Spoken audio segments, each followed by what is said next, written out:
বেশ কিছুদিন ধরেই ফেসবুকে দেখছি সবাই আলু চিপস বানাচ্ছে। সবাইকে আলু চিপস বানাতে দেখে আমার তো আলু চিপস খেতেই মন চাচ্ছিল। আমি তো আলু চিপস বানাতে পারতাম না। গতকালকে একটা আপুর ভিডিওতে দেখলাম সে A to Z সবকিছু শেয়ার করেছে, কিভাবে আলু চিপস বানাতে হয়, কিভাবে রোদে শুকাতে হয় এবং কিভাবে ভাজতে হয়। হ্যালো এভরিওয়ান, আসসালামু আলাইকুম। আশা করছি সবাই অনেক বেশি ভালো আছেন। প্রতিদিনের মতন আজকেও চলে আসলাম নতুন একটি ভিডিও নিয়ে। আমি আপনাদের সঙ্গে শেয়ার করব কিভাবে ঘরোয়া পদ্ধতিতে আলু চিপস বানানো যায়। ঘরোয়া পদ্ধতিতে এইভাবে স্বাস্থ্যকর আলু চিপস গুলো বানিয়ে আপনি কিন্তু পুরো বছর ঘরে সংরক্ষণ করে রেখে খেতে পারবেন। ফার্স্টে আমি আলুগুলো ছুলে নিয়েছি এবং স্লাইস করে কেটে নিয়েছি। একদম পাতলা পাতলা করে কিন্তু আলুগুলো কেটে নিতে হবে। তারপর চুলায় একটা পাতিল বসিয়ে দিয়ে তার ভিতরে দিয়ে দিয়েছি কিছুটা পানি। এখন সেই পানির মধ্যে দিয়ে দিচ্ছি কেটে রাখা সেই আলুগুলোকে কিন্তু 50% সিদ্ধ করা যাবে না,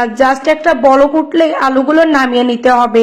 তো আমি এখানে পর্যায়ক্রমে লবণ এবং হলুদ অ্যাড করে নিলাম। লবণ তো খাবারে দেওয়াই লাগবে, মাস্ট বি, আর হলুদের কারণে সুন্দর একটা কালার আসবে। এখন আমি 2 থেকে 3 মিনিট জাল করে নিব আর বলক ওঠার সঙ্গে সঙ্গেই কিন্তু আলুগুলো নামিয়ে নিব। আলুগুলো নামিয়ে নেওয়ার পরে কিন্তু আবার ঠান্ডা পানি দিয়ে অনেক সুন্দর করে ধুলাই করতে হবে, না হলে কিন্তু আলুর ভিতরে থাকা কষ্টটা থেকে যাবে। আমি কিন্তু এই আলু চিপস বানানো পদ্ধতি একটা আপুর ভিডিওতে দেখে পুরোটা শিখেছি। আমি কিন্তু ইউটিউব দেখে কোনো কিছু শিখিনি।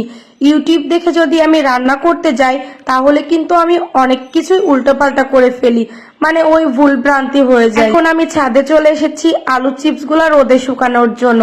আমি কিন্তু ফার্স্টে একটা পরিষ্কার ওড়না চোখের উপরে পেতে নিয়েছি। এখন এই ওড়নার উপরে কিন্তু একটা একটা করে আলু দিয়ে আমি শুকাতে দিব। একটার বেশি কিন্তু একটার উপরে দেওয়া যাবে না। আলুগুলো আর একটু ফাঁকা ফাঁকা করে দিলে ভালো হয়। আমার যেহেতু জায়গা অল্প, আমি কিন্তু গায়ের সঙ্গে গা মিশিয়েই দিচ্ছিলাম। আজকে আমি অল্প পরিমাণে আলু চিপস বানিয়েছি, ভাবলাম একবার খেয়ে দেখি, যদি টেস্ট হয় তাহলে আবার বানাবো। 5 মিনিটের জন্য ছাদে এসে বুঝেছি যে বারবিকিউ কাকে বলে।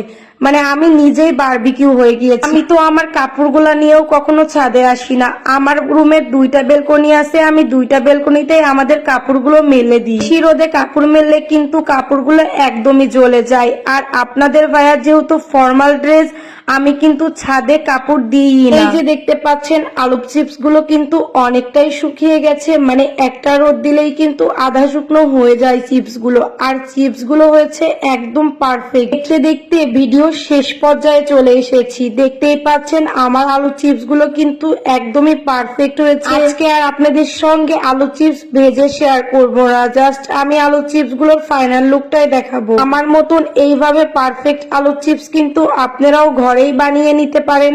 এখন যেহেতু আলুর দাম অনেকটাই কম, আর এইভাবে ঘরোয়া পদ্ধতিতে পারফেক্ট আলু চিপস বানিয়ে যখন মনে চাবে তখনই কিন্তু ভেজে খেতে পারবেন। আর এই যে দেখতে পাচ্ছেন আমার আলু চিপসের ফাইনাল লুক, মাশাআল্লাহ অনেক সুন্দর হয়েছে।